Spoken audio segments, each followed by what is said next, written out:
तो हेलो दोस्तों, मैं राजू आपका स्वागत करता हूँ नेक्स्ट वीडियो में। आज से स्टार्ट किए हैं हमने एनसीईआरटी क्लास सेवन आपको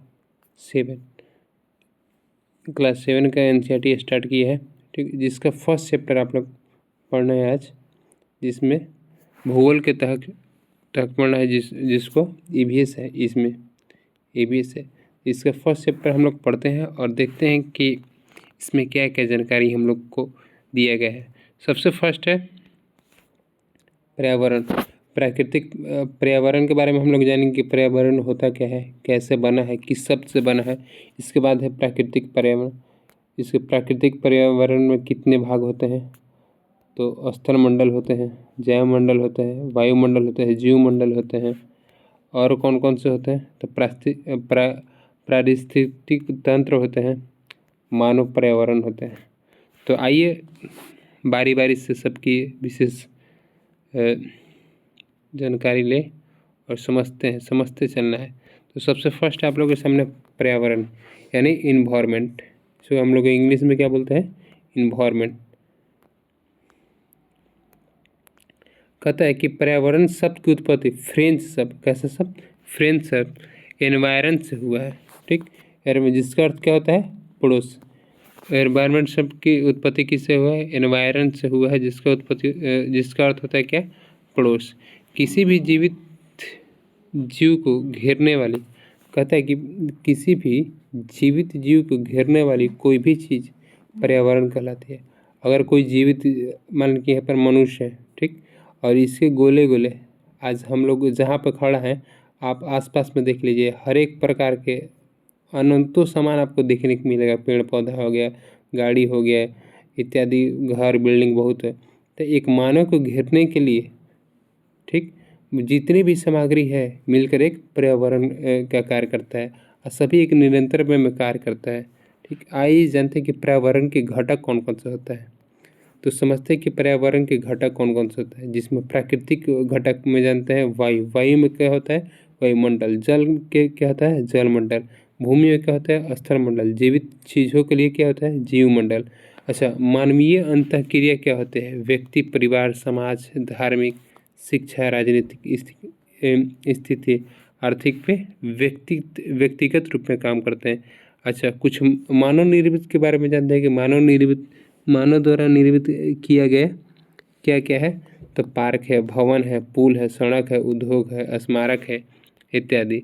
अब जानते हैं कि प्राकृतिक पर्यावरण क्या होता है, नेचुरल इन्वायरमेंट क्या होता है। कहता है कि किसी भी जीवित जीव के आसपास की कोई भी वस्तु जो मनुष्य द्वारा नहीं बनाई गई है, प्राकृतिक पर्यावरण करता है।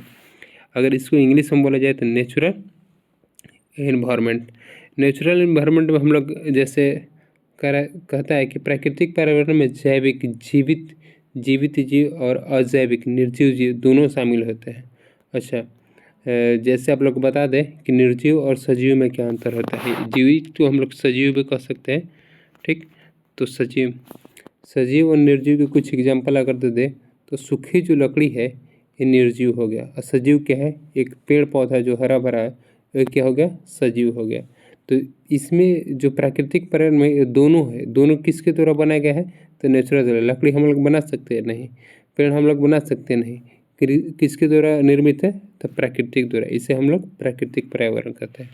चलिए, नेक्स्ट है कि प्राकृतिक पर्यावरण के विभिन्न डोमेन में वर्गीकृत किया, यानी प्रकार में वर्गीकृत किया गया है। अब समझते हैं कि कौन कौन से डोमेन में वर्गीकृत किए गए हैं पर्यावरण को।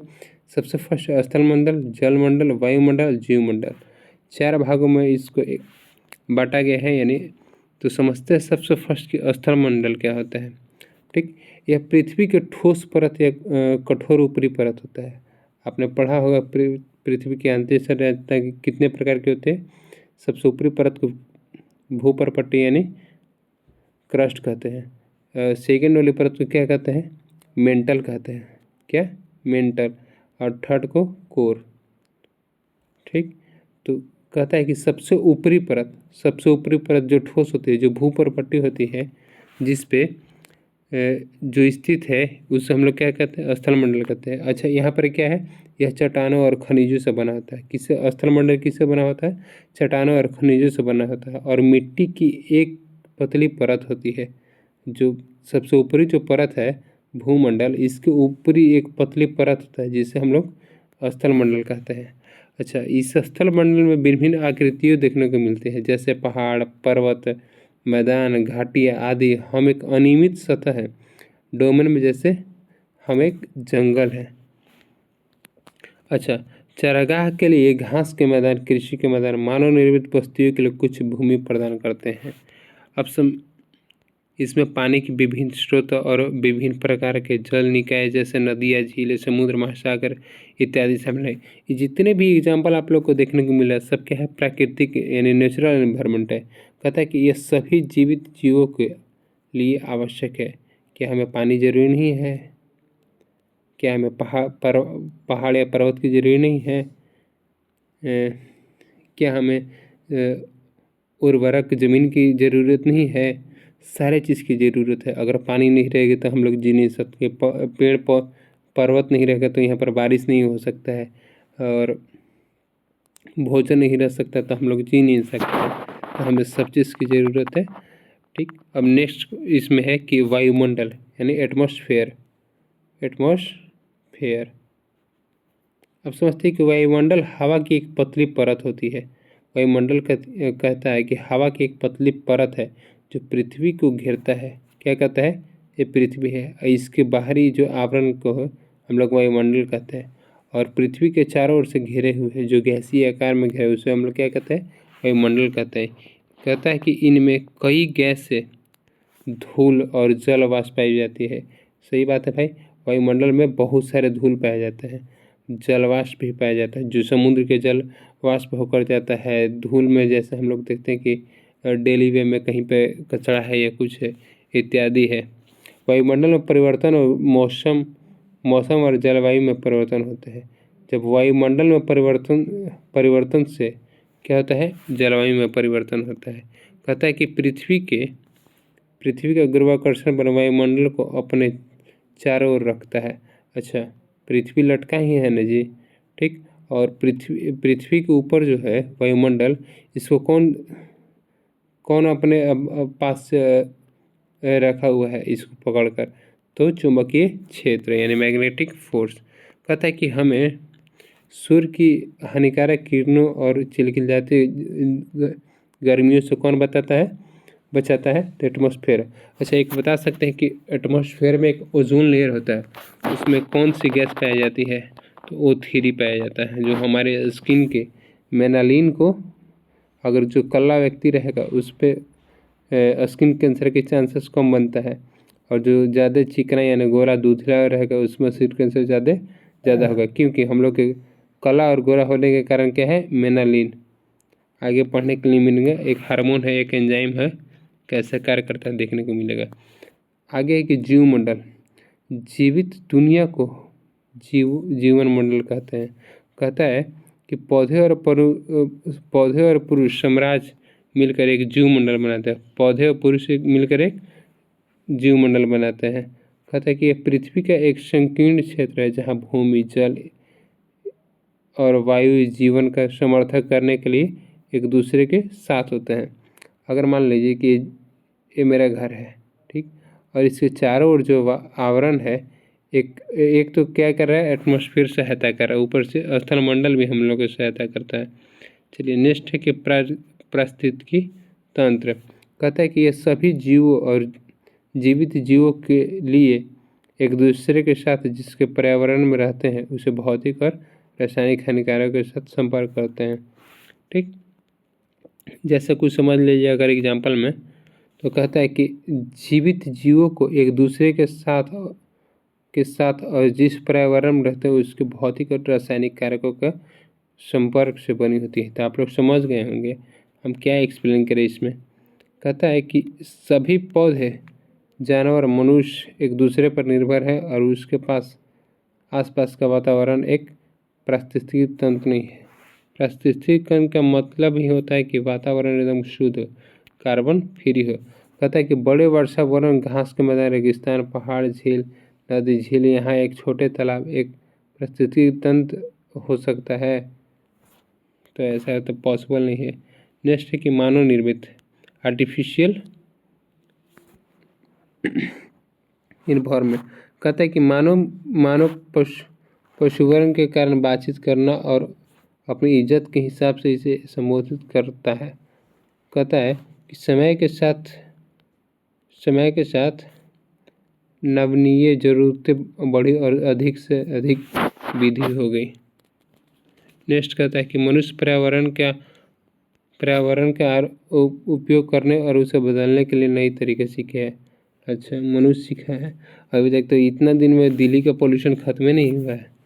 कहता है कि वे फसल उगाना, जानवरों को पालना और एक से अधिक जीवित जीना सीखते थे।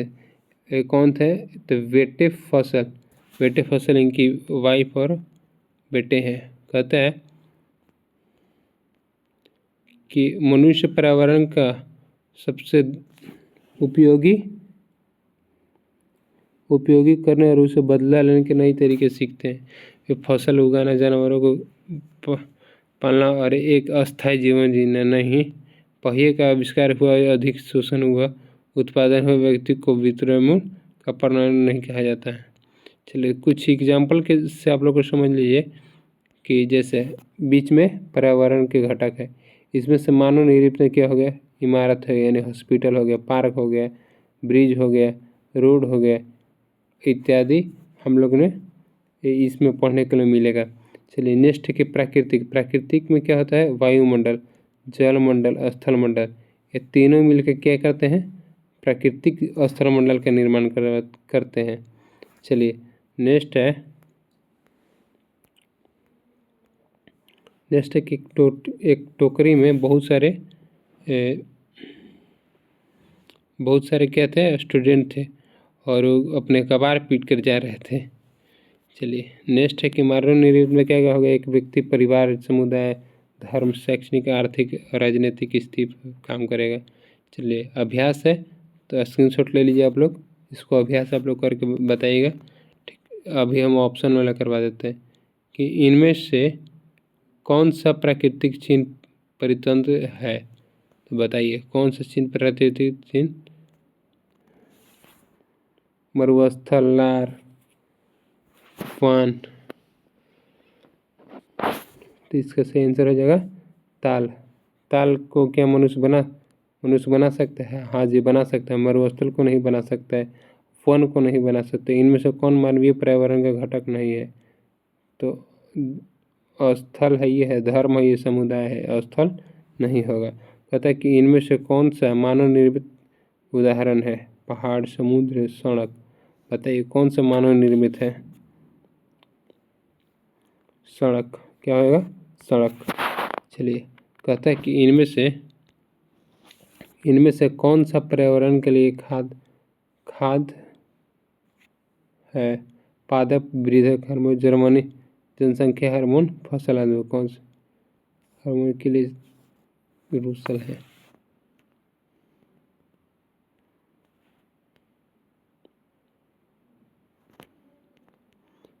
चलिए इसको मिला देते हैं कि जयमंडल वह संकीर्ण जहाँ क्षेत्र जल और वायुमंडल रहते हैं। वायुमंडल पृथ्वी के चारों ओर घिरी पतली वायरन से जयमंडल क्या कहते हैं? जलीय क्षेत्र को जयमंडल कहते हैं।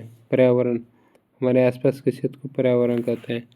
चलिए इसमें एक क्वेश्चन छूट गया था कि निम्नलिखित कौन सा पर्यावरण के लिए खतरा है? जनसंख्या वृद्धि। चलिए आज के लिए इतना ही, नेक्स्ट वीडियो में जुड़िए।